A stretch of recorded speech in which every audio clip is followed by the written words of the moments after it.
I'm Shannon. And I'm Mark. And this is Dirt Sailor the Podcast. On this episode of Dirt Sailor the Podcast, we will be discussing Bo Bergdahl and his sentence being thrown out due to the judge not disclosing a conflict of interest that he had applied for an immigration judge position. We finally get an admission from Joe Biden that he has a 7th grandchild and the reasons behind why he did not mention her sooner. Happy Throat Punch Thursday. Happy Throat Punch Thursday. How are you doing on this fine day? Well, if we had some honest and people with integrity back in D.C., I'd be doing much better. We seem to have a few weeks of even more apparent dishonesty, shall we say. Well, apparently this has been going on for 100 years. We have a lot of dishonesty in politics, that's for sure. Maybe even longer. Yeah, so we had Hunter Biden's old business partner testifying on Capitol Hill after a threat of arrest. Apparently he's supposed to be doing some jail time. And on a Saturday, the DOJ asked the judge, hey, could you set that date? Which was really weird timing that on Monday he's finally supposed to come out and speak his piece about the dealings that they had. Didn't know the DOJ worked on a Saturday. Oh, they work 24/7. They're diligent in their ability to go after one side of a party line and not the other. Unfortunate thing is Archer did not testify under oath, even though it's against the law to lie to Congress. He still was not put under oath when he testified. Probably worried that he would say something that would get him in even more trouble. Well, I'm sure he did it under the advice or acknowledgement from his counsel to not say too much because he's still facing other charges. Because you know what? If you look at the sum total of the parts, all these guys are corrupt. That's why he has to go to jail for a while because of one of his bad business decisions. And it's interesting that over the course of the last couple of days, I've looked at the Bidens, Archer, Bobolinsky, what a shell company is, what an LLC means, why you would use one. Do you have any idea what a shell company is? The actual technical legal definition, no, but I would presume that it is using a specific company to hide the true people behind the money makers or the scheme behind making the money. So I would say that you would put up a front or a shell so nobody knows that it's you. Yes. So your Webster definition or Merriam-Webster is generally they are used to obtain financing and maintain control over a conglomerate company, which allows a firm more favorable tax treatment. And occasionally, that's the key buzzword, facilitate money laundering as well as other illegal activities. The use of shell companies to disguise business ownership is nothing new. It is one of the most common examples of illegal activity. This is often done to evade, what did the Bidens do? Paying taxes, or hide your identity should your business engage in unlawful activities. So I believe Walt Disney, back in the day, bought up Florida land under shell companies so people wouldn't know that it was going to the Disney company when he wanted to create Disney World Florida. And so he used it so people wouldn't charge him more money. This is the claim for the land that he bought. I don't know that I would put that under a hidden scheme to defraud. However, with Hunter Biden and the fact that he was publicly meeting with all of these companies, I would think that you wouldn't need the shell company because it was your name that was getting you there, or rather your father's. Yes. And a shell company is generally the beginning stages of an LLC, even though I have pages and pages and notes. I think I can recollect this part off of memory. So when there is nothing, there is nobody, there is no real business, you start an LLC. You used to be able to do them for $50. They used to advertise them on every news outlet every day for years. Then is when they start the process of putting together a shell organization to do exactly what you just explained. And I'm here to tell you, it makes no sense looking at Hunter Biden's bio, his college degrees, his upbringing, the fact that he is an attorney. In good standing with Washington, D.C. And still, thank you, having a long history of drug and alcohol addiction. Why President Clinton would put him on a committee. Why President Bush would give him a job over Amtrak for multiple years. Why he was allowed to start all these companies that have long since failed. Why someone or a company like Burisma, which was the largest oil and gas company in Ukraine, why a Chinese company would put him on the board. Because I did a little research into who gets put on boards. You have any clue? Political donors. I actually just found out that this past week, because one of the people that donated heavily to Joe Biden was also a Hunter Biden art connoisseur and snatched up hundreds of thousands of dollars worth of Hunter Biden's art. She was appointed to one of these special little pet groups. I don't know what to call it. It's just in name only, so now she gets recognition for being appointed to these things. But it's donors. It's generally donors when it comes to Washington, D.C. and the big power hitters. When it comes to a normal corporation and you put people on your board, generally you want folks with knowledge in the field that the corporation and the board are running. You can put a young man on there or a young woman that don't have experience being on a board. However, you want to make sure that they're bringing something to the table. And just because you have a name is not bringing something to the table. It brings no experience and no expertise in any one field to the board.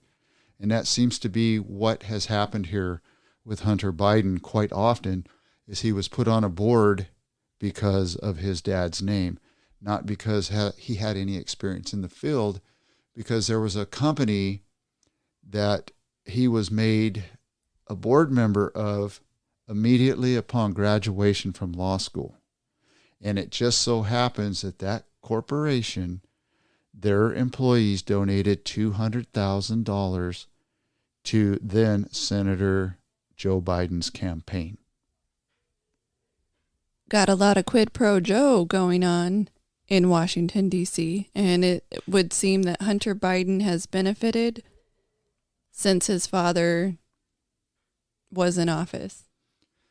Yes, and that begs the question as to why he was commissioned as a Naval Reserve officer when there was multiple hundreds of other people, because they don't just appoint anybody to the Naval Academy and to become a naval officer, a commissioned officer like that. So he obviously, I couldn't find out because Google and all the other search engines would not give it to me as to how many people he jumped the line over. And then less than 30 days or right at 30 days after he's given his commission of reports, he fails a drug test, gets out, but then blames it on somebody giving him cigarettes, that the cigarettes were laced with cocaine. But he didn't want to fight it and go to the command and say, no, I didn't do crack cocaine, or I didn't smoke it or snort it. It was from so-and-so and so-and-so and their cigarettes. Well, he already had a history of being a failure in different companies and as it related to drug abuse and drug use. This thing is nothing new. This predates Trump. This predates pretty much everybody that's in office right now. And I don't know why we keep propping these people up and making heroes out of them when there's a lot more people in America that would benefit from a position like that and actually do the corporation in America good. I only have a negative. We do no good, but yes, there's a lot that we can do for the betterment of our country. And we're not doing it. And we're doing the same things over and over again. Each passing president lends to another batch of appointees or another batch of people that keep doing the same things they've always done. And we're going to get the same things that we always got by doing those things. Right. And you keep seeing it because it's regurgitated hooey. Because it's the same people recycling and recycling. You know, you look at the elections, and you brought up at dinner the other night one of the senators that ran for president, and he got railroaded by the DNC, which put Hillary over top of him, and then he was not allowed to run, but all of his supporters pretty much jumped in line to vote for Hillary because it was an anybody but the guy she was running against. Yes. But then here's why they do that and how that works.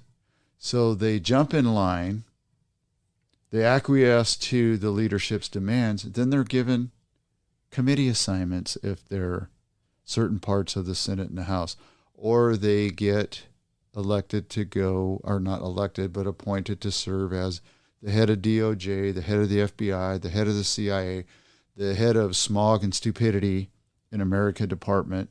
I mean, just pick a department, throw a dart, see what sticks, and that's the job they're going to get put in. And then they leave office, even if a Republican takes over. They recycle their group of people and some of these Dems right back into it. So this is a dirty airspace that we're going to continue to see the same stuff go and happen over and over unless we're willing to stand up and put in term limits. We're willing to get rid of lobbying because, by the way, Hunter Biden was a lobbyist too. To go along with his unregistered foreign agent status? Yes, and once he became a lobbyist, the agreement that people heard in D.C. between him and his dad is, I won't ask you who you're lobbying for. You don't tell me. Well, just like he said, he had no idea about any of Hunter's business dealings. And if you look at the history of what the White House said and what was said when Biden was a candidate for president, we don't talk, I don't know about any of that, etc. But then as it came out, there was a WhatsApp message in which Hunter Biden says his dad is right there in the room with him when he's trying to strong arm the businessmen into giving him more money. But the message was Joe Biden was in the room. So then the White House changes its language and says Hunter Biden and Joe Biden were never in business together.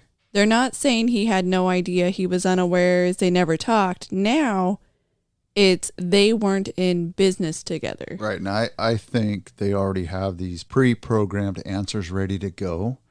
And once the evidence starts to come forward, then they just pop out with the next answer, then the next answer.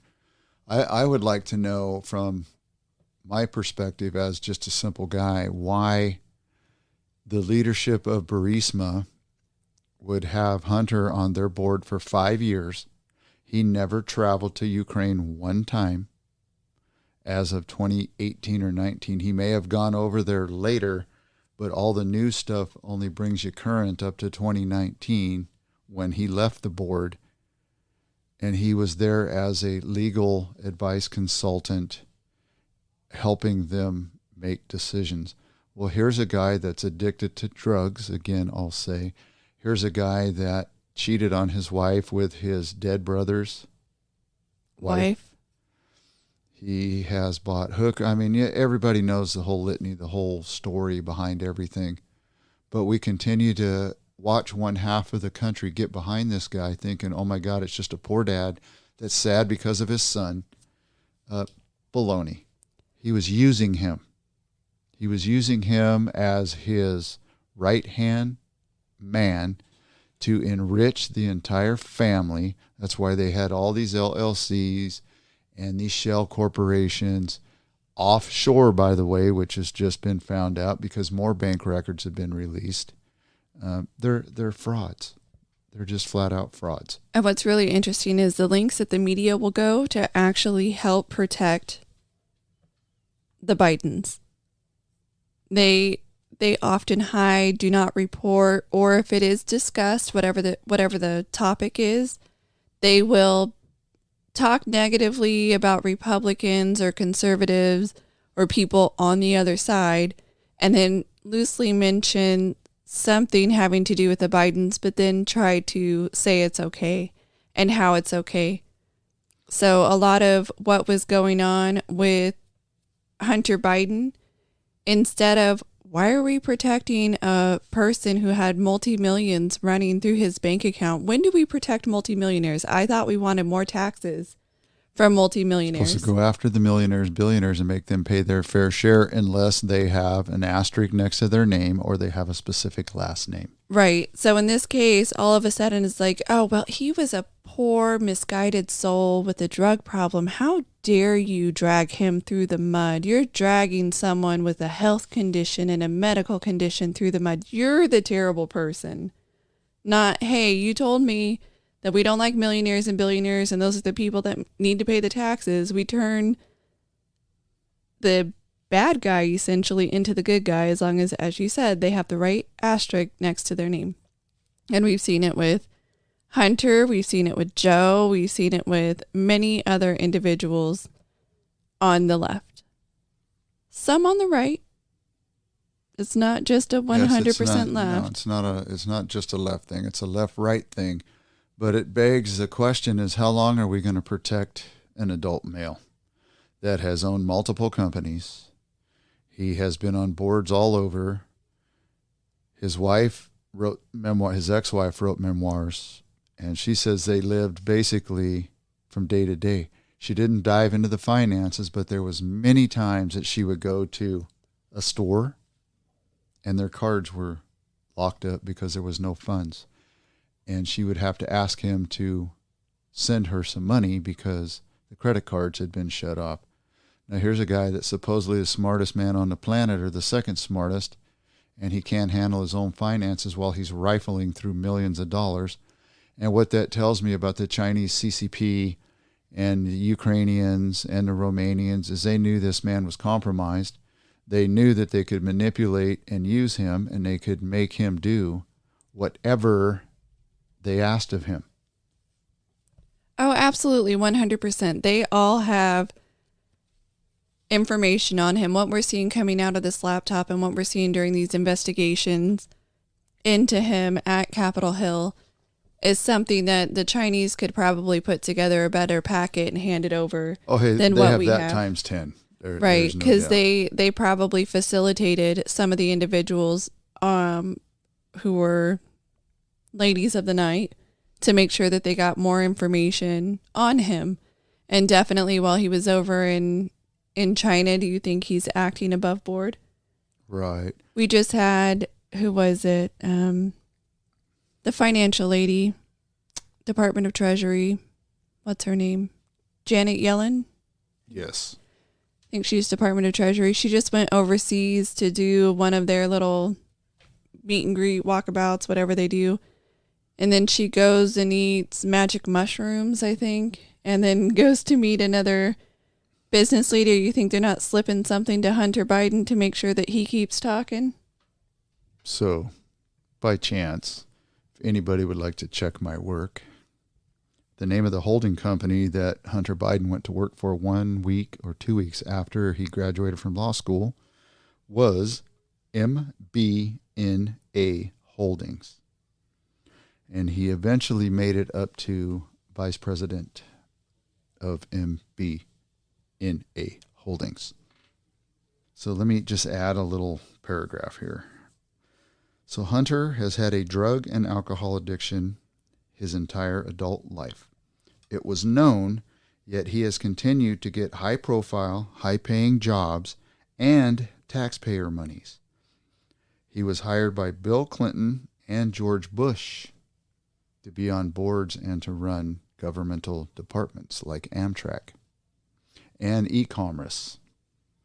So with all of his LLCs and his shell corporations hiding money for an excess of 10 years plus, is he honest? Is he trustworthy? And does he demand the kind of attention that is being paid to him, or should he be treated like anyone else across the country that had all of his business partners, or most of them, all of the companies he's associated with, have either gone defunct, all of their people or a bulk of their people are in prison, are going to prison, or are currently on trial? Is this the kind of guy you want? His dad loves him. His dad should leave the presidency and go babysit his adult male son to make sure he makes it through the rest of his life.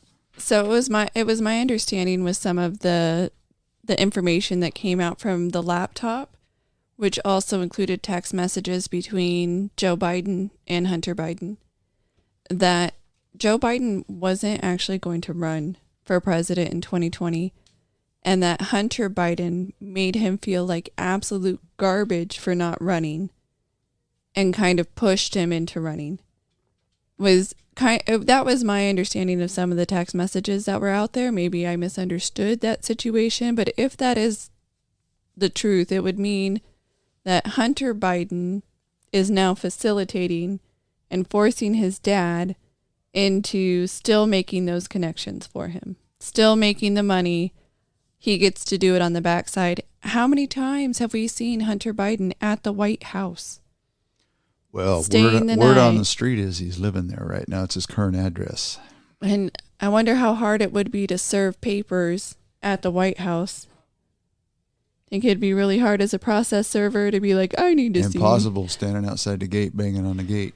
So to go on with the things that we've seen with Hunter Biden, he just had a deal which went south in his IRS, and he was supposed to get a diversion for his gun charge. So his IRS pleadings, he was going to plead guilty and take 2 misdemeanor charges for the IRS not paying his taxes. So he did file his taxes. He just failed to pay because he wrote off things you can't write off.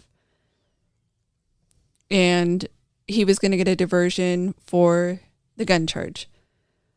As the judge questioned what the language meant and how they had laid out the agreement, it appeared that it would shield him from any future charges on future crimes, because they said anything listed in this attached document, and it listed every single thing he could have possibly done. And then the way it was worded, the judge was questioning whether it also meant that potential future crimes could be committed and he couldn't be charged for them. In addition, there was a thing about him, if he was found to have violated the terms of the agreement, they could then, generally what happens is they impose a prison sentence or possibly a little bit of time. They could go back to court and make that decision. Well, the way it was written, the judge would then have to go through and find a factual guilt, which was not listed in the agreement, which meant that they couldn't actually impose anything because the judge is there to enforce the findings and the agreement, not to go back and find a new finding, right, if that makes sense. Yes. And so it was so poorly worded, yes, that he would have gotten away with even more. Oh, it was written in invisible ink, basically.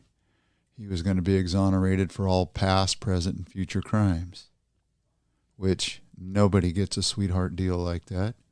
Which was written by Hunter Biden's team. They, yes, even said, people who have been prosecutors for many years said they've never seen an agreement like that. And even the judge said this was a non-standard agreement.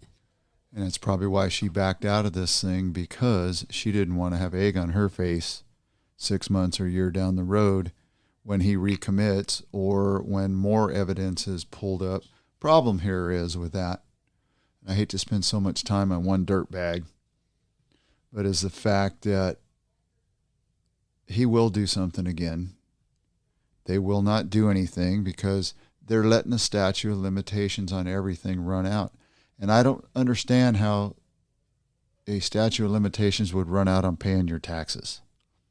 Because I did hear that too, that one of the fines or one of the negligent tax bills was going to run out in about a year. So as long as they never go after you for your back taxes, you're good? That's no charges, that's no the problem? way I heard it. I wonder how Wesley Snipes and them feel about that. Right? That they would get gone after. Yeah, well, that's what happens when you put the old white guy in there that has a history of being in there for 40 years.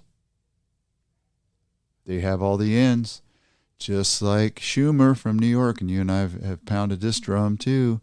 What comment he made, and this was just brought up on a major news network yesterday. They must be listening to our podcast. Yes, because 3 more crimes have been thrown out there against Trump. Oh, yes, right as they were coming out with more about Hunter Biden, Yes. They're like, oh, hey, let's look at Trump. Yes. And the interesting, let's bounce into that a little bit too, because it kind of ties into this. This is a witch hunt, plain and simple. We've talked about the ability to take home classified documents, secret, top secret. Let's just agree for just 1 second with the others out there who said Trump man bad, Orange man did wrong, and it's not legal. It is absolutely and unequivocally not legal. Well, then I know several other people who should be rounded up too, and you've had plenty of time to charge them because they've had the documents longer. You've had plenty of, so if I were to just flip and say I agree with the side that says charge him, I'm sorry, we do have a one-sided judicial system because you're not charging the others. But anyway, that is not, I'm just saying if I'm playing the opposite card there, but go on. And that's good. And I was looking at some federal laws today. I was looking at how the Archives Department runs their business. And it is not just the president that can classify and unclassify items. Say you're in charge of the CIA and you deem something needs to be classified as secret. As the leadership, you can at some point in time in the future decide it needs to be unclassified. Yes, the person who classifies can unclassify. Yes. So that would tell me, and that was as high as top secret, but you can't just unclassify a top secret document. What I read is sometimes it takes years before they even read the document, and it takes years after that before they even unclassify it. So aren't we still waiting on Kennedy? What in fact, 50 or 60 or 70 or 80, 100 years later, however long he's been gone. So then, in fact, what did Trump do that any of his predecessors have done? They don't like him and they want him gone. It doesn't matter what he did. He did what Schumer said he shouldn't have done, which is threaten the deep state, because they have, I don't remember the number, it was 13 ways, 18 ways, 21 ways to get you. And the IRS is one of them. Now the DOJ is one of them. Now who else can we weaponize is one of them. The guy who's going after Trump, who just charged him, Jack something or other, special counsel, Jack Smith, I think it is. He went after others. And I think he went after the governor of Virginia for corruption charges, something like that, got a conviction, appealed it, and on appeal, everything was overturned. And it was said to be another witch hunt going after your political enemies. Right. I don't know if he's the judge, but word on the street today, and word on the street is the street I work on, is the fact that a judge or this judge is trying to charge Trump with seditious conspiracy. Yes, so he can be locked up like all the other January 6 people and held indefinitely. Would not be surprised. So what's really interesting about that is that's probably why they went after his lawyer and his strategist, their cell phones, to try and get any information that they could use to sway and prove. So they'll probably go after the lawyer, and then the lawyer will then turn evidence on an immunity deal or the strategist against Trump. Right. Because they don't care about the lawyer. They don't care about the strategist. And that's why they're taking one of the employees of Mar-a-Lago to court in the next few days because they're saying he deleted video. Okay, so maybe that's his job to oversee security, and when the thumb drive or the zip drive or whatever's full, he deletes video and starts it over. And most systems film for 30 days, or excuse me, it captures for 30 days. It auto deletes to save space. So we don't know. Well, I also remember that there was a certain server that actually got subpoenaed that was still in existence, that only when it needed to be turned over was it accidentally erased after a subpoena was given, and nobody was ever held to account. Oh, you mean the one that was hidden in a toilet or a bathroom or a closet or a laundry room of Hillary's? You mean that something one? like that? Yeah. Yes. And so if deleting or bleach bitting or whatever you want to call it, if deleting is the problem or is a problem, then why was it a non-problem before? Because it depends on who you are and what your name is. Yes. So I'm not versed in this part of the Constitution or the amendments, but is the Department of Justice a mandatory 100% job that you have to be ran by the President of the United States? I think it's under the executive branch. Okay, is that a made-up thing, or was that actually built into the Constitution or built into law? Reason I ask, if it's not a constitutional thing and it was just some directive or it was done by somebody over time, just like in 1961, John Kennedy created the Situation Room, which since 1961 has been manned by the CIA 24/7. It still is right now as we're speaking. The Department of Justice and their head, who's appointed by the president, that needs to go away. The Department of Justice needs to be run by another entity outside of Washington, D.C. They need to be moved out of Washington, D.C., just like the FBI does, and they need to get that connection broken. Okay, so hear me out. After 9/11, we had, I believe it's a congressional act that the president signed, which at that time would have been Bush. We had a problem with all of the groups not talking to each other, which is how it was claimed that they were able to mastermind 9/11, and we didn't know about it because everybody had a piece, but nobody had all the pieces to put the puzzle together. So then they created another umbrella, which was Department of Homeland Security. So then they started moving some people under this umbrella, some people under that umbrella. So who we report to or who they report to is different depending on their umbrella. And whose umbrella you're under can also hinder or help whether or not you can talk to that other group. For instance, ICE, CBP, and USCIS being under the same umbrella, they are actually 3 different departments, and they were split from INS again after 2001. So under the Department of Homeland Security, they got split. With that, who you can talk to is very limited or helped again.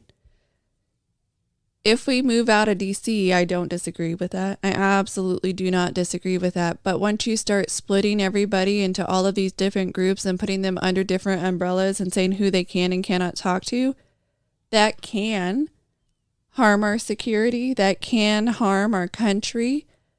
The caveat to that is we seem to be more intent on harming American citizens these days than we do the foreign nationals that wish to do us harm.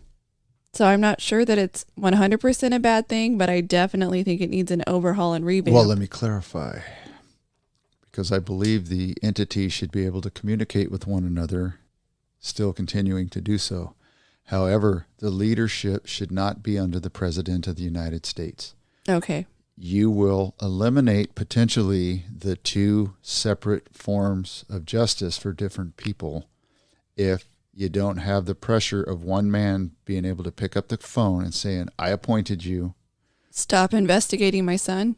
This is what I want you to do, and I want you to do it now. Got it? You have to do it. That makes sense. Yes.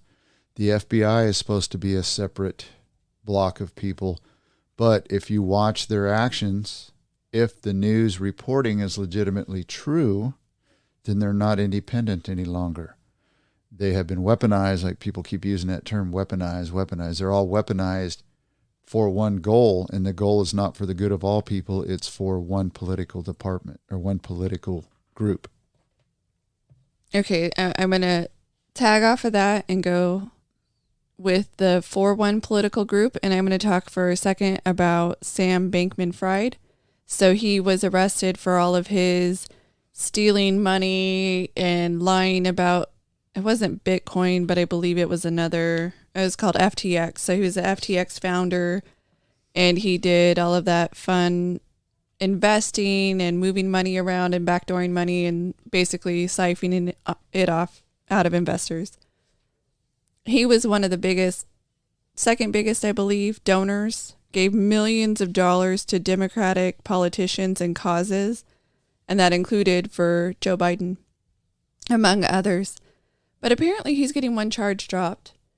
The Bahamas notified the United States, because that's what the extradition came out of, right? He leaving Bahamas, coming to the United States. The government was informed by the Bahamas that the Bahamas did not intend to extradite the defendant, Sam Bankman-Fried, on campaign contributions counts. So he had 8 charges, I believe it was. And so they said, oh, you can extradite on these 7 charges. And mind you, this is after the fact.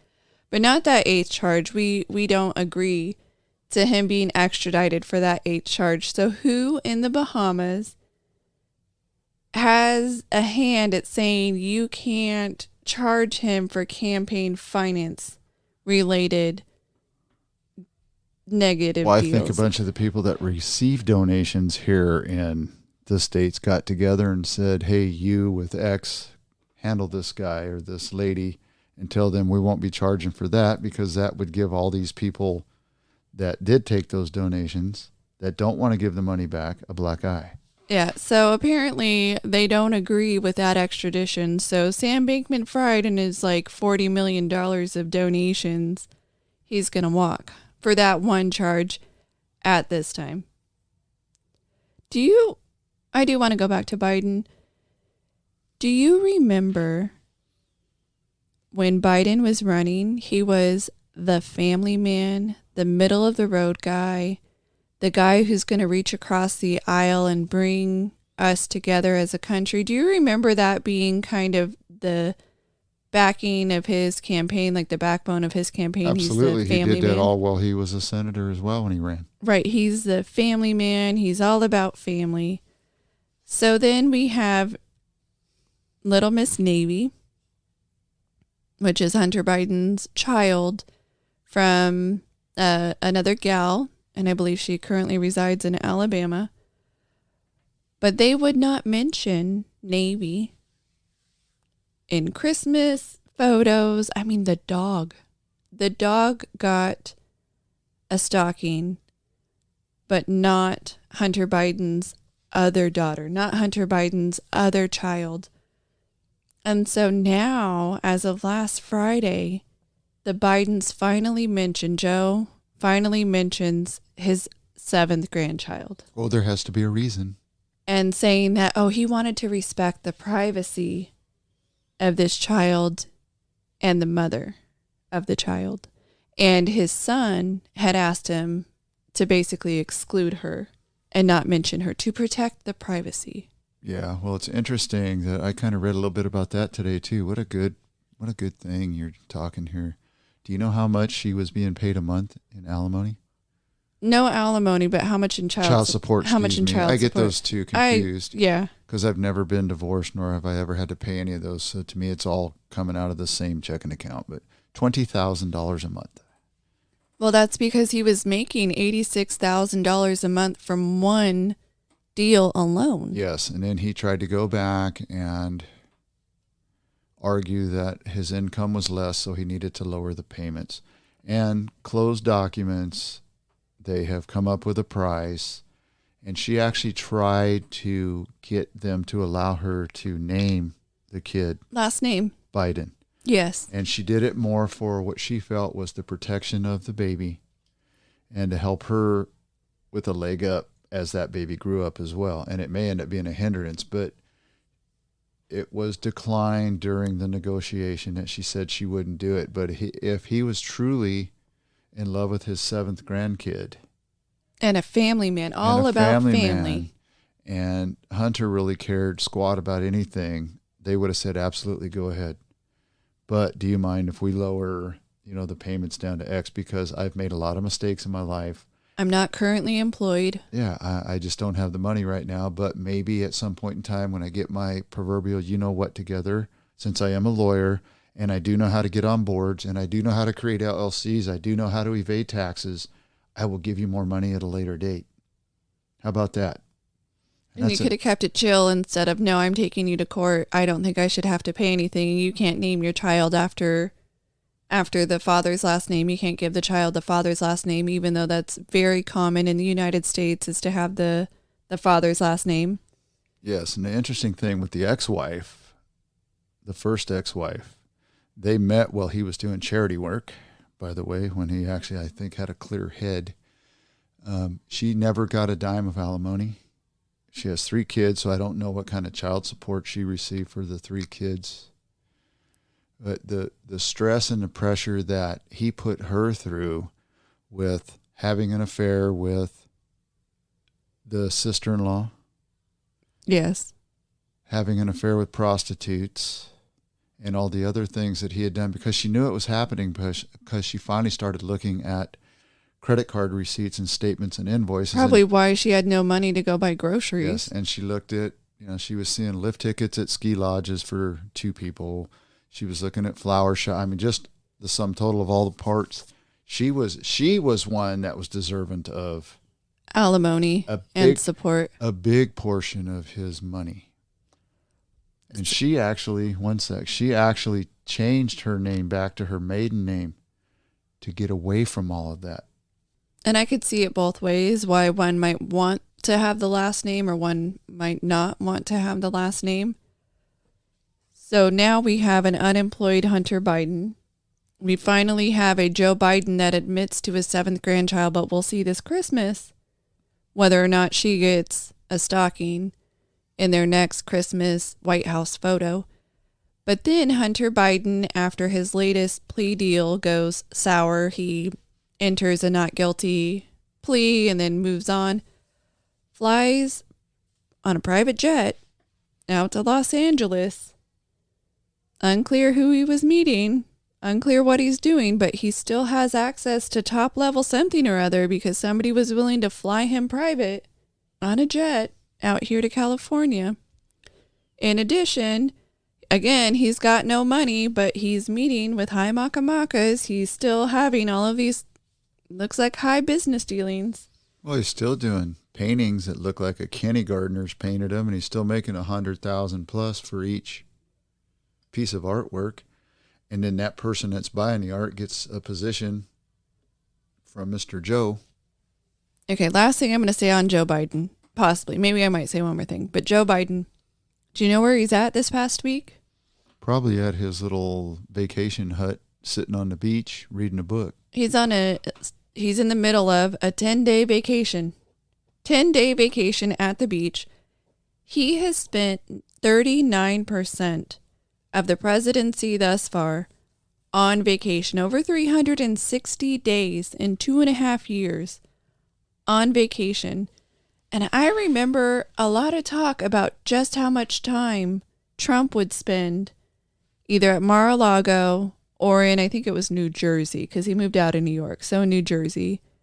And how much, I even remember the Republicans complaining about how much travel time Obama had because he would go to Hawaii, he would go to Martha's Vineyard, I do remember that too. But this guy just takes the cake because he works like 4 hours a day tops. Can't even be coherent during most of those hours, and then takes off every single weekend and a week at a time. Yes, you think about it, when he's not on vacation during the week, when he's in the White House. So you're looking at a man that sleeps 8 to 12 hours a day. So then you add that total to the amount of time he's on vacation. what bang are we getting for our buck? What value are we getting out of a person that theoretically is only going to be in office for 4 years? We are getting nothing out of him. We're getting nothing. In fact, he just flew to Maine to sign an executive order and forgot to sign the executive order. It was all pomp and circumstance, and then he dismisses himself, gets lost, and forgets to realize he didn't sign his executive order. His sole purpose of going to Maine. We know they do have electronic pens. He could have signed it from the bathroom in the White House in the West Wing. Yeah, and let us not forget that Joe Biden was on vacation at Camp David in Maryland as the U.S. diplomats were attempting to leave Kabul, Afghanistan, and the mass evacuations were happening there. So he could not be bothered ever to get off vacation. He will stay on vacation. And I want to give perspective. I want to give a little bit of info for our listeners. It was found that Trump spent 132 days away from the White House at his own properties. So again, Mar-a-Lago and New Jersey. Barack Obama, for as much garbage as he was given, because he was given some garbage for his vacations, he only spent 38 days either in a rental property in Hawaii or at Martha's Vineyard. I personally think the bigger thing was that his wife was going on vacation a lot, and then he would follow up and come there for a day or two and leave. So there was a lot of double going, not on the same plane or jet. Right. And I bet the difference between, even though I didn't vote for him either time, nor would I ever vote for him because we're diametrically opposed in our belief systems. My belief system is that he probably still flying like that works twice as hard as Joe Biden does. I bet you he never really got a day off. Joe Biden has never really had a day on. Right. He's the opposite. And it's interesting you mention Afghanistan, because I just happened to take some little notes here. You know why? Why? Because a recent Gallup poll shows that confidence in the U.S. military is at a 25-year low. Republicans, 68%, Dems, 62%, Independents, 55%. And the Gallup poll has a margin of error of 3 to 4%. And it shows that the major reason is the Afghanistan withdrawal. But why would there be a confidence dip because of the Afghan withdrawal when that has nothing to do per se with the U.S. military personnel? Well, it would be whether or not there was readiness. The action from the leadership that gave the orders. Yes, the leadership definitely is non-existent. And that could be the military leaders. Leadership is non-existent. Yes. And the president for making the ultimate call to pull out the way they did, if he did in fact make it. And he may not have, because he probably didn't realize for a week until it started showing up in the news media that we had actually pulled out of Afghanistan or started the process. Yeah, he probably didn't know. I had read up on that the military actually wanted to withdraw from a different location. A more secure base. Yes, and that was overruled by someone who had no expertise in security, basically. They're like, oh, it's just more convenient if you give us this airport instead. State Department? Yeah, it would have been state. So, somebody I have not spoken about in quite a while. Dr. F. So the senator from Kentucky. Oh, the dumbest guy in the room, Mr. Rand Paul. Yes. Well, and I, for those of you who don't know, that's how Fauci was addressing Mr. Rand Paul. And it was exactly that conversation when Senator Rand Paul, Dr. Rand Paul, asked Dr. Fauci if he would like to retract one of his statements about gain-of-function research and funding in Wuhan, China. And Fauci was offended, called the other doctor a couple of names, and then refused to retract. Well, because there's been emails that have come out, Dr. Rand Paul has decided to send a referral to the DOJ for criminal prosecution. As he should, and as he should be prosecuted. He lied. He repeatedly lied. He attempted to help cover up the fact that he lied. Yeah, that's false and misleading statements, and he knew it, and he made $1 million off of a company during the whole process of being a public servant, which is actually against the law also. It's illegal. So let's pop a number out there from the CDC and the world. How many people died during COVID that they're aware of? The number kind of vacillates, but this is one of the final numbers. Okay, I believe, if I recall correctly, inside the United States, they said 1 million, and I think worldwide that number was 7 million. 6,903,467. So you're I right rounded. in the ballpark. You rounded. But there's another report that says it was actually up to 15 million because China Lied. About the number of deaths. North Korea lied about their number of deaths. Because they were getting help from China and Russia. Yes, and their stuff wasn't working very well. No. What's one thing that we learned about COVID and whether or not you could tell the truth?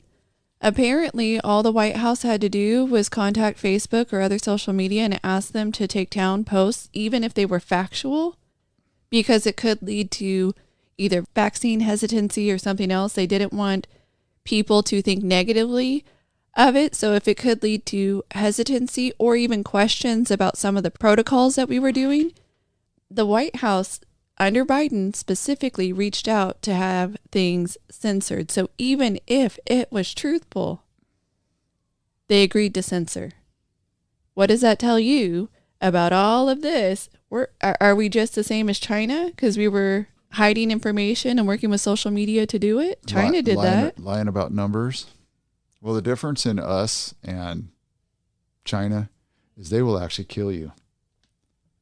Yeah, we'll just take all of your money, throw you in jail, and smear you publicly. And make your life as miserable as all get out.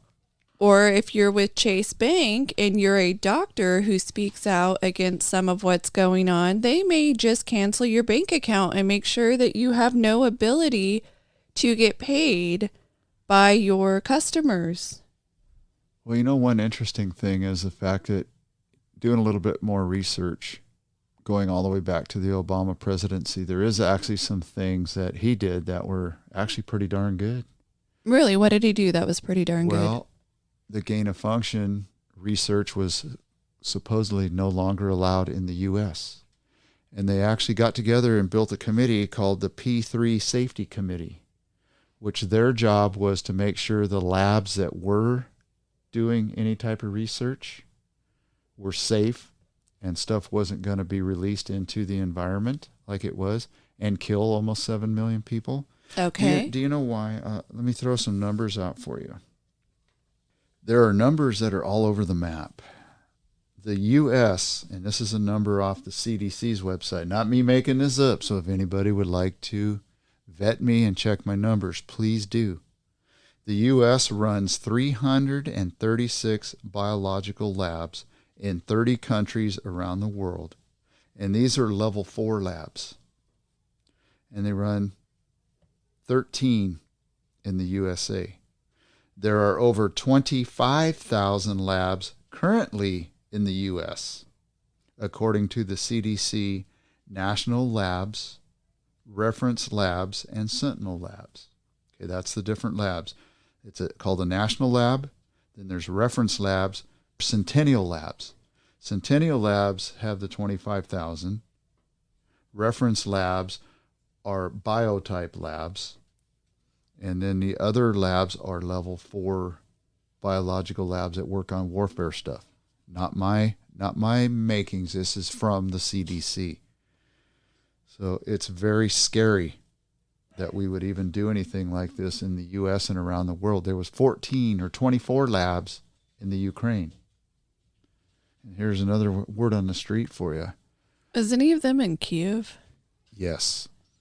And there was word from people that have probably been removed from Facebook that a couple of those labs, they were doing testing to get DNA from Russians so they could figure out how to make people go away. Interesting. So what did we find here recently? So we just found a lab in Reedley, California. Yes. And there in Reedley, it turns out that there was a discovery in March of this year, but they tried to hide it. I'm not quite sure why. You think that would have made big headline news? Well, it did. It was just pushed down to the lower levels. So we didn't really talk about it. No. And apparently they found it because there was a garden hose that was attached illegally to a warehouse in the center of town. And it was a building that was supposed to be vacant. And so it was actually code enforcement officers from the city that went to investigate why there was a garden hose running illegally to this building. So they figure out that there's something going on, but because they didn't have a warrant, they could not enter the building. And so they went back to their offices. The garden hose, coupled with numerous building code violations, allowed them to declare the site unsafe. And then they posted an unsafe to occupy sign on the property, and they ordered anyone on site to leave. And then from that point, they went to make a phone call, and eventually it gets to the CDC, the FBI, the State Department of Toxic Substances Control, which there's a board for that, State Department of Health, California Department of Public Health, and so on and so forth. So apparently they had been operating illegally in the city since October of 2022. Do you know what the CDC detected in that lab? Well, I believe COVID-19 was detected, and modified rats were being tested on with modifications of COVID. Yes. And HIV, Yes. hepatitis, Yes. and herpes, and over 1,000 mice. And apparently, I'm not quite sure where this one came in. I'm not really understanding, but pregnancy tests. Yes. Is that for the mice? They were developing coronavirus test kits and pregnancy test kits to go along with all the other work All their they were doing. testing, everything that they were doing. So do you know the name of the company? The name of the company was a Nevada-based company, Yes. Prestige Biotech. Biotech, and they apparently founded themselves in Nevada in 2019. Yes. Do you know the president's name of that company? I do not. Well, I'm going to give it to you, but I'm sure going to butcher it. Zuquan Yao, Okay. Chinese gentleman, was the registered president of the company in Nevada. They were not licensed to operate or work in California. They had a bunch of lab rats that they were testing on. Apparently, they had 100 or more dead rats, too. They weren't disposing of things properly. They weren't registered, so they weren't registered with a medical company for bio-waste to dispose properly. It's just really interesting that their whole shtick was COVID tests. And, well, maybe it just started out as pregnancy-related stuff, and they switched it up after this happened. But why register as a corporation in Nevada and then head over to Reedley, California? Because you don't want to be counted by the CDC as one of those 25,000 companies that's doing work across America in small towns, potentially creating another bioweapon behind the scenes. Yep, here in Fresno County, located in Reedley, California. Which tells me there's probably one in every state in the union. Oh, absolutely. And then they're talking about how China is buying up land next to our military. Talk about using corporations and shell companies to buy up land. There is talk that China is doing that around our military installations across the United States. So I'm sure that is no big deal. Yes. So do you follow any daredevils or anything on YouTube or Instagram? Not my thing, so no, I do not. I don't either, but I guess a daredevil that's pretty popular on YouTube will no longer be popular because he tripped and fell off of a skyscraper and hit the ground doing terminal velocity, so he's no longer on YouTube. I'm just not that kind of a thrill seeker. I don't need to tempt fate, as I like to call it. When I watch videos of it, that's enough to make me anxious. I don't even want to feel that feeling. So I don't typically watch. That's too bad, though. It is. Your mom likes to skydive, though. She's a daredevil. She is. That's why she married me. Do you know what the law says if your dog bites someone? Well, it used to be they'd quarantine the dog for 30 days to make sure that it doesn't have rabies, even if you could produce a rabies vaccination. If it was a pit bull type dog, generally they put them down. I don't recall anything else. Okay, so then you get your dog back. Yes. And it bites someone again. You have the dog destroyed. What if the dog has bit 10 Secret Service agents?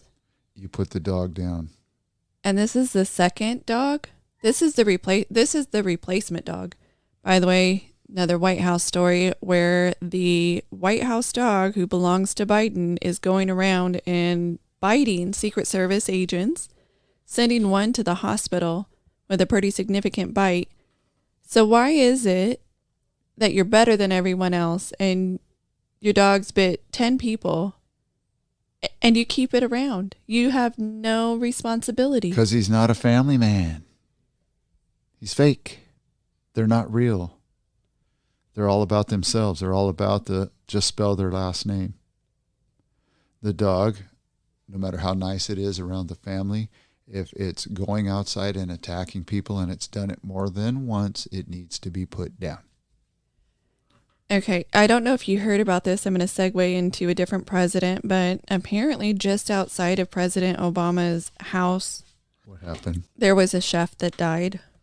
Another one? So the chef was paddleboarding out near Martha's Vineyard. Apparently he sucked at it. And according to a 911 caller, he fell off the board and then did not get back, never seen again. But they won't actually say who the 911 caller was.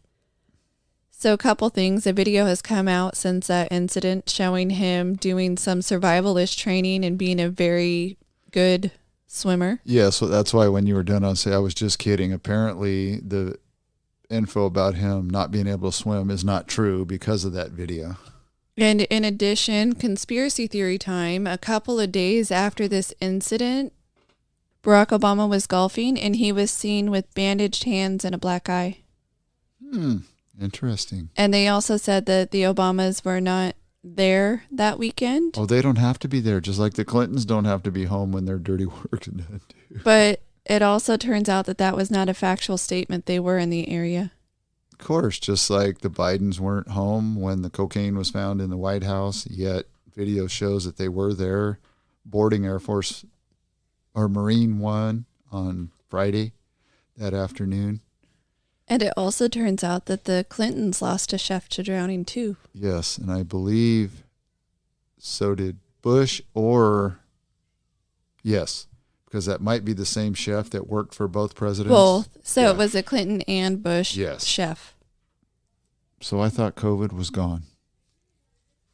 Well, it was and it is, and it's kind of not because we're going to have a really bad season this year. So make sure you get your COVID shot every year now to go with your flu shot. Also, right during this coming up election cycle, they're already starting to throw some bells out there despite the surge. COVID rates are still at a historic low, but hospitalizations are on the rise. Could signal a late summer wave. We're all going to die. Well, I have news for everybody. We're all going to die eventually anyway. So jumping over to military. No. Okay, I won't. Let's walk over to the military. Okay, let's march. Let's march over. Yeah, let's march. Don't know if you heard about this. Do you remember Bo Bergdahl? I do. The traitor? The traitor. I remember His him. sentence has been thrown out by a judge. Really? So a federal judge has voided Bo Bergdahl's court-martial sentence and subsequent rulings on the case by military judges, setting up the possibility that he could request a reinstatement of rank or a change in status from his dishonorable discharge. So one of the claims is that the judge in the case had applied for an immigration judge position and did not disclose it as a possible conflict of interest because he would have been working for the government, which for me I find very weird because he was already working for the government. And working as an immigration judge, nothing to do with military, unless, of course, the person in front of you in the courtroom served in the military Right. or has a military family member. But an immigration judge position is administrative as well. It's not on the same length as getting appointed to a judgeship at a district court or something, like, going up, how they're like, oh, the 4th district is appointing a new judge. The president appointed such and such a judge. The IJ positions are not that high. Don't get me wrong. They're a judge position. They're great. But yes, so because he did not disclose that he applied for another job after saying he was terminal, he was not re-upping his contract with the military, and he didn't disclose that second part, they said it was a conflict and booted the decision. So did anybody die during the attempted rescue or the rescue of him? So there are claims on both sides. It never really happened. It did happen, but some of the information out there is while they were looking for him, people were injured, and one later died. At least one that they'll admit to in the search for him. Okay, so then they should go ahead and charge him with murder by proxy, because had he not gone AWOL and gone out there, that group would not have been looking for him. Therefore, that soldier would not have been shot, he or she, and they would not have later died. And just to be clear, the judge in the original case didn't actually, not the judge, Bo Bergdahl did not request, I don't know if you can do a bench trial in the military. I'm going to have to look that one up. Or to have a trial before his peers, because they would have had a jury of military members. He instead pled guilty to all charges and requested a dishonorable discharge in lieu of prison time. He received the dishonorable, but was also sentenced to a reduction in rank and forfeiture of $10,000 in pay. So he pled guilty. And yet they're saying that the judge should have told him that he applied for a job somewhere else as a judge somewhere else in the government. That is absolutely ridiculous. But part of his appeal process was that late Senator McCain and Donald Trump exerted unlawful command influence. And so that's what, because Trump, while he was running for president, said he's a traitor, but he calls everyone a traitor. He even called McCain. Yeah. A weak leader. Yes. So I find this absolutely ridiculous that you desert. I know they also said misbehavior before the enemy, but you desert. You put your guys in harm's way and you're the victim. Well, they actually should have picked him up by helicopter maybe and took him into a little higher altitude and dropped him off with the Taliban way up in the hills. But you know what? That's been a long time ago, and I had my feelings back then, and I have them now. So not much has changed. The guy was in my opinion, what I read on the news and what I saw, if it was all factual, he was a traitor, or he was somebody with mental issues who maybe should have never been in the military. Or should have been kicked back to the States? Yes, or should have been sent back to the States earlier if he had known issues, instead of some stubborn sergeant saying, no, chump, if everybody else is staying here, you're staying here with us. You're just trying to get out of combat. That's kind of open for interpretation, I guess. But in other military news, apparently the Pentagon has approved hazard pay for U.S. troops in Ukraine. So it looks like we may be gearing up to do more there. Might get another Bo Bergdahl. Why do we have U.S. troops in Ukraine? Is that not a war zone right now? I would think that it's a war zone, and I know that we were blaming Trump that he was going to start World War III or he was going to get us into a new war. Biden has done it, and crickets. Yeah, and it'd be interesting to look back in his history as a senator and a VP if he was more of a war hawk, if he was more pacifist than he is now, because a lot of this probably has to do with payback, because somebody may have something on him there in the Ukraine, extortion. And I don't mean the unfortunate accident with Extortion 1 and all that happened during Afghanistan during the war. So something going on here back in the United States is that LeBron James, I don't know if you know this, he had and backed a school called the I Promise School. Did not know. He donates money, and it's a part of the Akron public school system. Akron, Ohio? Yes. And so he embarked on this journey to help transform the lives of at-risk students and parents in his hometown of Akron, Ohio. So I Promise School opened up in 2018, but unfortunately, now that multiple years have gone by since the schools opened, 8th grade students are failing math and their passage rate. So the last time students passed the state's math test happened when they were in 3rd grade, and now we're looking at 8th grade students. So they've been going to the school, and once they started going to the school, they've actually now started performing worse than when they were in 3rd grade as far as passing. So are they hiring poor teachers?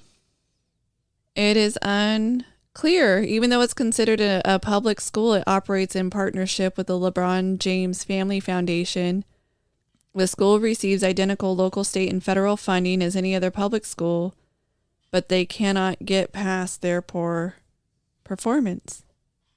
And the school's supposed to offer a unique approach to education. Well, whatever unique approach they are doing is unfortunately not working. Well, I wonder if you dive into it, if they're union teachers and they're led by that wonderful leader and they're just mixed up in the same stuff that's going on in Maryland and Illinois and all across the country, where they can't get a good education because the administration is heck bent on making sure they don't. We are more focused on creating social justice warriors in some locations than we are in their reading and writing scores. We actually saw that out of Washington, the state of Washington. There was a gal who was hired as an equity, whatever they call it, DEI, to bring equity to the classroom and to all classrooms in the district. And they saw decline after decline after decline. And then her response was, well, I'm not bringing people up. I'm bringing everybody down to the same. So instead of lifting people up, she was bringing people down, and she didn't care. She didn't seem to care. That was just how she was going to roll, so we can all fail together. Please tell me how having students who cannot read and cannot do math is a success in the United States. It's not. You have functioning illiterates, unfortunately. I just saw today, too, that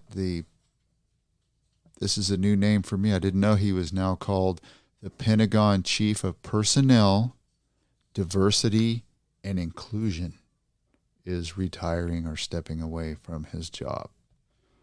So what does that exactly mean? I've been around military people, and even when I was in the early 80s, it was the most diverse and included group of guys and girls you ever want to be around. We have a tighter-knit group than you'd want to believe. Of course, there's an outcast of idiots in every group, but there is not very many in the military. If there is, then something has really changed, and we need to change that culture back. Yes, we definitely need to change the culture. Well, we have a culture, whatever we're doing in the military, that people don't want to join. They don't support the military as much as they did, and they don't want to join it. And I'm guessing diversity, equity, and inclusion has not helped in the short and long run. Right, and the only group that's met their goals so far this year is the Marine Corps. I'm surprised the Air Force hasn't. I know, they have sweetheart deals there. What happened? They have good gigs. Convince them you can go fly a stealth bomber. So something that we saw, which led to a lot of the diversity, equity, and inclusion movements, we saw defund the police. That was another thing that we saw, defund the police. And we've seen, unfortunately, the consequences here in the United States, here especially in California, San Francisco, Oakland, Los Angeles. We have seen We see the high crime rates, even though they're trying to claim that the crime is low. It's just because they don't arrest for anything anymore. But there was an eBay billionaire who supported the defund the police movement. He was donating to it. He was pushing activists on it. So he just gave money to activist groups who were calling for law enforcement to be defunded or even abolished. He supported all of that. Well, guess what he did? What'd he do? He was investing in private security startups in order to push more of the private security, which would mean that a investor could make money off of groups now hiring private security because the police weren't going to be there when you needed them. Gosh, that's like our leadership in global warming and flying around on corporate jets and getting credits and doing the things they do so they can amass great wealth while pushing everybody down to the ground. Yes. Yeah, he was a part of that. So if you're wondering why a billionaire would be a part of the defund the police, it's because he wanted to make more money on the other side through his private security. Yeah, for them, it's all about cash. Another thing we have here nationally is a crackdown on gas-powered cars. So It's about time, them mean old gas-powered cars. So some of the ways that I'm realizing between the gas-powered cars and getting rid of lawnmowers that use gas or getting rid of your washer, your dryer, they don't like that it's not efficient enough. Your dishwasher uses too much electricity, your refrigerator. So what happens when they say that a car has to be electric? Now you have to buy a new product. You can't just continue using your old product, which is, okay, my car went out, let me go buy another gas-powered car. You're now forced into an electric car. Even if you don't have a cheap ability to plug in your car to charge it up, now you have to pay a heftier fee. And even with our Pacific Gas and Electric, if you have an electric car, they charge you a higher fee in order to charge your car. Or if you're out in town and need to charge, you have to pay another company to charge, so you have to get on their charging. But what's another thing that they do? Well, they're allowing gas-powered cars to stick around, so then federally, they're saying, oh, we have a new rule for you. Cars must be able to have certain miles per gallon. And they raise it, and they raise it, they raise it. Don't get me wrong, I want a more fuel-efficient car. But what does that do? That causes the cost of the gas-powered car to go up higher. And then they're giving credits on the electric car, and it makes it appear cheaper. So what are you going to do? You're going to go for that cheaper electric car, but then once they get the gas-powered cars to go away, you're going to be socked with a higher bill to charge. You're going to be socked with a higher bill to replace batteries, really expensive. Eventually, they're going to have those incentives to go away because they've pushed enough people to go electric and quit making the gas-powered ones. You're going to have no choice. Tell me what a person is going to do if they are just starting out or lower income or their hourly wage hasn't grown enough because they're 18, they're 19, they're 20 years old, very young, trying to buy their first car. They may look for the $1,000 car, the $2,000 car. They're trying to get as cheap of a car as possible. That's how much money they have. Well, let's start raising how much it costs to fuel it too. We are disadvantaging people and calling it green. Same thing with all of these refrigerators or your dishwasher, your wash machine. Where are those going to go? The landfill. Oh, but just buy a new one. Make it more efficient. You can't fix your old one. We just had, I can't remember one of our appliances, and the guy said, I'm sorry, I can't sell you that part because it's not energy efficient, so we're not allowed to even sell the part anymore. So what are you going to do?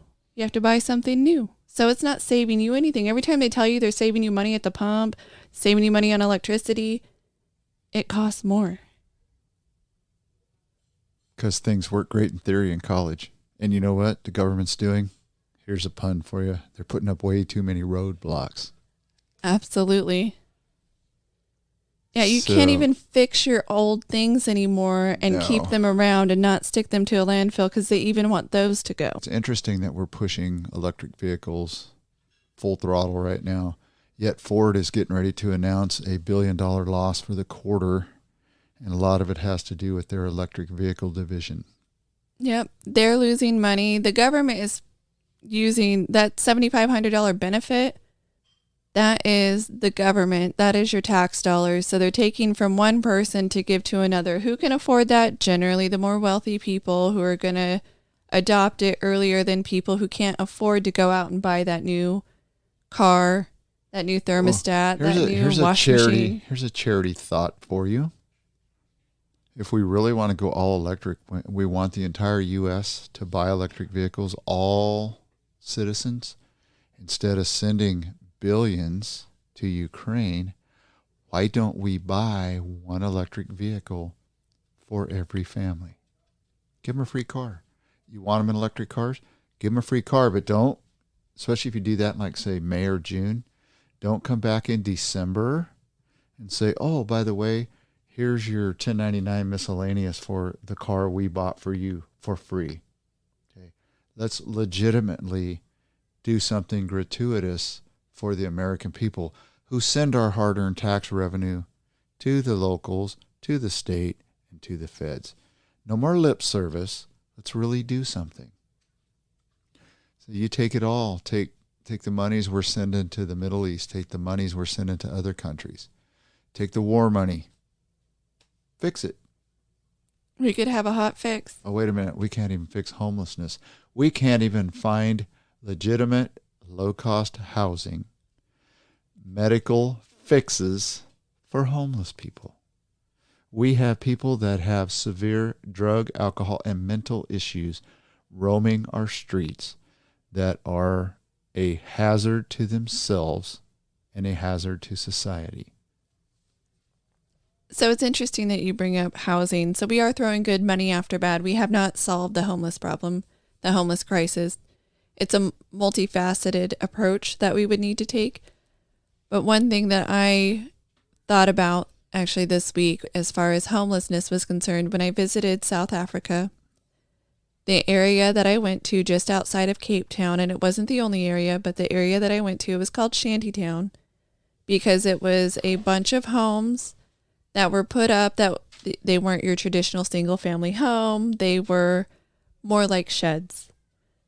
And they had a bunch of them, and they basically created a whole town. But you don't have to, you're not paying property taxes from my understanding.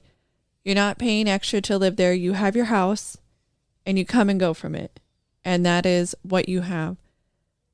So why not do that here in the United States? We've offered sheds to some people, but then what we do, we saw it in downtown Fresno, is they also attempt to police who can come and go and when they can come and go. It divides families because if you had a male and female, and some of them, they would split you up. Sometimes they would say the kid could only go with mom and dad had to be separate because they wouldn't put families together.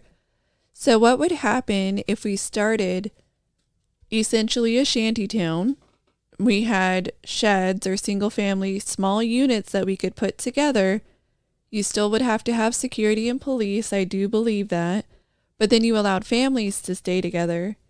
And a little bit, you would still have police, but you wouldn't say, oh, you can only come and go between the hours of 8 a.m. and 10 p.m. or you have to do this or that. We could essentially house people, and they would have dominion over their house, their area. Same dominion that did the voting machines? Just kidding. Yeah, same dominion. But instead, we're trying to overtake private places, which is hotels. We're trying to say, like in Los Angeles, oh, if you don't rent it out, you have to give it up. But it's a private company's house. Or as they started renting to certain people, they didn't do a good job in policing it. They would have harm there. So what if we did start from, instead of throwing good money after bad, a family that's not drug addicted, that really does have a homeless problem? Those people do exist. Let's start there. Let's give housing. And then medically, we would have to work on drug and alcohol addiction because it was just over half, I believe, is drug and alcohol dependent. So let's work on the other half and then start seeing if we can do mental health services. I think and we get to should the rest. go over to our little state of Hawaii and look at the Makaha coastline and all the folks that live there in tents and the stories we've seen of the people that run that, and see if that is a model for something that might work at other municipalities. Yes, I agree, because they police their own society. No drug and alcohol abuse allowed. You will get kicked out. No stealing, etc. It is a tiny tent town. So let's try that. Let's try that on for size. Basically are doing that because they've been priced out of homes on their own land, unfortunately.